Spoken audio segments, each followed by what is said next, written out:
దేశాన్ని వెనక్కిస్తారు. అందుకోసం ఇవాళ మనం కుటుంబాన్ని మార్చుకోవాలి, పర్యావరణాన్ని రక్షించుకోవాలి. ఇంతకుముందు మాతృమూర్తి చెప్పినట్టుగా మనకి ఉన్న గొప్పతనం ఏంటంటే భగవంతుడు సృష్టి అంతా కూడా భగవంతుడే. మీరు ఆలోచించండి, మనకి పంచభూతాలు భూమి, అగ్ని, నీరు, వాయువు, ఆకాశము, వీటిని ఉట్టిగా అనుకుంటామండి. వేరే దేశాలు భూమి భూమి అంతే, మనకి భూమి కాదు భూమాత. మనకి అగ్ని, వాళ్ళకి అగ్ని, మనకి అగ్ని దేవుడు. వాయువు దేవుడు, మనకి వెలుతురు. ఆకాశం అంటే మనకి ఈథర్, సైంటిఫిక్ టర్మ్ ఈథర్.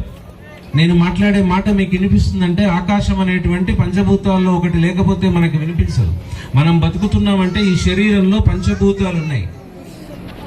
అందుకోసం మనం వీటిని దేవుడు అంటాం.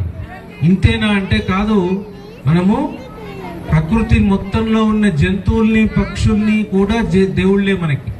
అలా అయితే వింటామో వినమో అని ఓ విష్ణుమూర్తికి ఓ గరుడ పక్షిని అప్పచెప్పాం. ఓ శివుడి దగ్గర నందివాహనం పెట్టాం. వాళ్ళ మిస్సెస్కి ఓ పులిని ఇచ్చేసాం, వ్యాఘ్రం ఆమె వాహనం.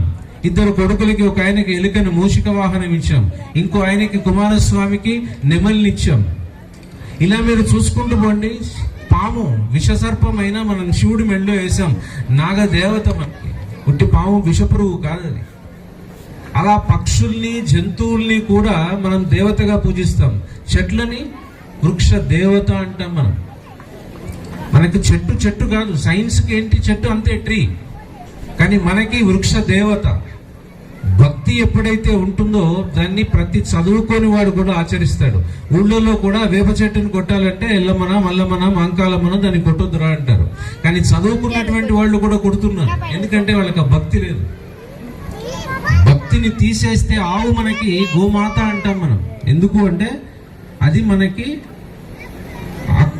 ఏమంటారు, పాలని, దాని దేశీ ఆవు పాలని కనుక ఏదైనా తల్లి లేని పిల్లలకి ఇస్తే తల్లి పాలు ఎన్ని విటమిన్స్, ఎంతైతే పోషకాలు ఉంటాయో అంతకంటే ఎక్కువ మన దేశీ ఆవు పాలల్లో ఉంటాయి. ఇంటి ముందట మనం కట్టేసుకునే వాళ్ళం. దానికి ఉండేటువంటి గుణాలు, దాని పేడ, దాని మూత్రము, అంటే మనం గోమయం, పంచితం అంటాం మనం, అన్నీ కూడా ఔషధమే. అందుకోసం తులసి 24 గంటలు ఆక్సిజన్ ఇచ్చేటువంటి మొక్క, అందుకే దాన్ని ఇంట్లో పెట్టుకుంటాం. పసుపు గడపకు పూస్తాం. అది ఆచారమా? కాదు, సైన్స్. మన ఆచారం అంతా కూడా సైన్సే. మీరు ఆలోచించండి, కరోనా సమయంలో భారతదేశం అంతా గొప్పదైంది. ఎందుకంటే నమస్కరిస్తాం మనం. కౌగిలించుకోవడాలు, ఇంకొకటి అలవాట్లు మనవి కాదు.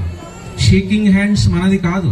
వాడికి ఉండేటువంటి బొల్లియో, గజ్జో, తామరో మనకు కూడా వస్తుందని మనం దూరంగా ఉండి నమస్తే అంటాం. నమస్కారంలో ఉండేటువంటి ఒక